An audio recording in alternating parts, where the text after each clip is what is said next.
friends. It's a beautiful day in the Pacific Northwest, so we're having another outdoor story time, and I'm going to read the story of Ferdinand. This is a classic story. I heard this story when I was little. It was written by Monroe Leaf and illustrated by Robert Lawson. Robert Lawson happens to be the name of my dad, although he did not illustrate this book. Let's see, 1936. Yes, this is a very old book. Once upon a time in Spain, there was a little bull, and his name was Ferdinand. All the other little bulls he lived with would run and jump and butt their heads together. But not Ferdinand. He liked to sit just quietly and smell the flowers. He had a favorite spot out in the pasture under a cork tree. It was his favorite tree, and he would sit in its shade all day and smell the flowers. Sometimes his mother, who was a cow, would worry about him.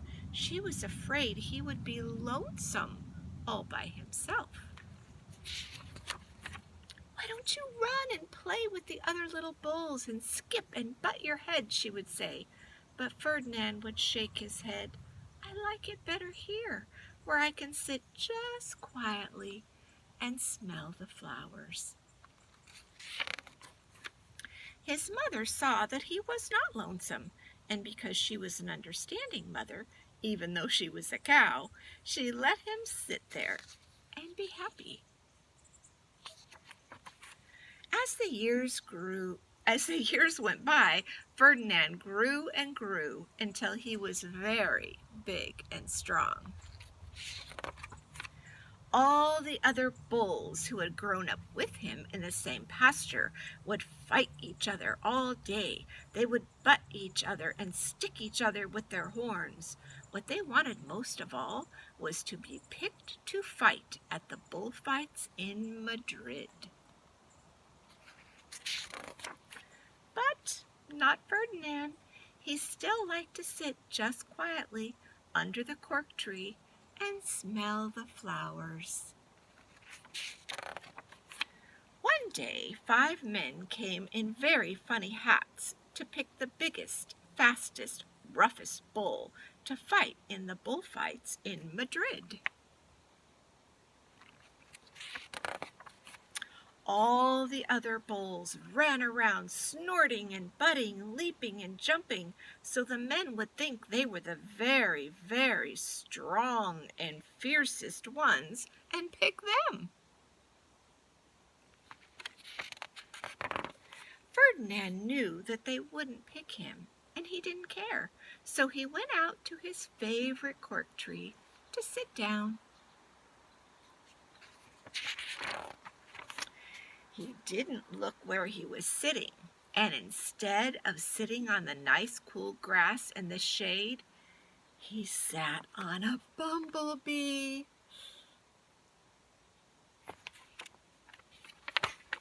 Well, if you were a bumblebee and a bull sat on you, what would you do? You would sting him, and that is just what this bee did to Ferdinand. Oh my, look at his face. Wow, did it hurt! Ferdinand jumped up with a snort. He ran around puffing and snorting, butting and pawing the ground as if he were crazy. The 5 men saw him, and they all shouted with joy. Here was the largest and fiercest bull of all, just the one for the bullfights in Madrid. So they took him away for the bullfight day in a cart. What a day it was! Flags were flying, bands were playing, and all the lovely ladies had flowers in their hair.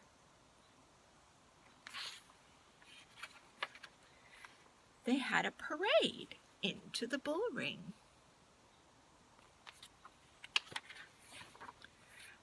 First came the banderilleros with long, sharp pins with ribbons on them to stick in the bull and make him mad. Next came the picadores, who rode skinny horses, and they had long spears to stick in the bull and make him madder.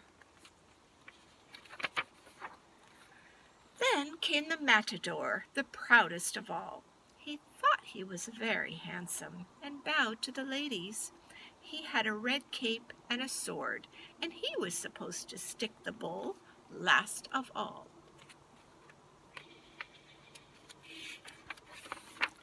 Then came the bull, and you know who that was, don't you?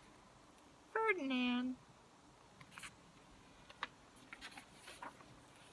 They called him Ferdinand the Fierce, and all the banderilleros were afraid of him, and the picadores were afraid of him, and the matador was scared stiff.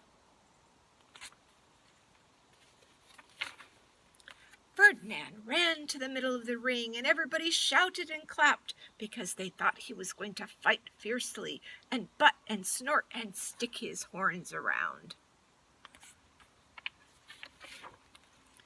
But not Ferdinand.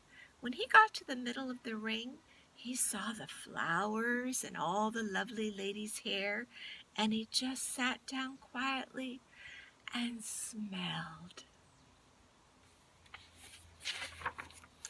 He wouldn't fight and be fierce no matter what they did.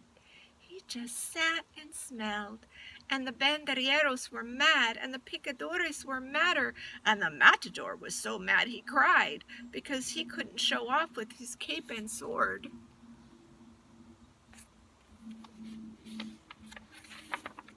So they had to take Ferdinand home.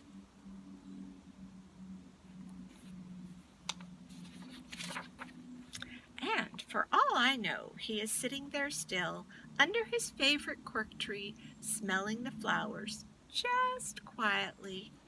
He is very happy.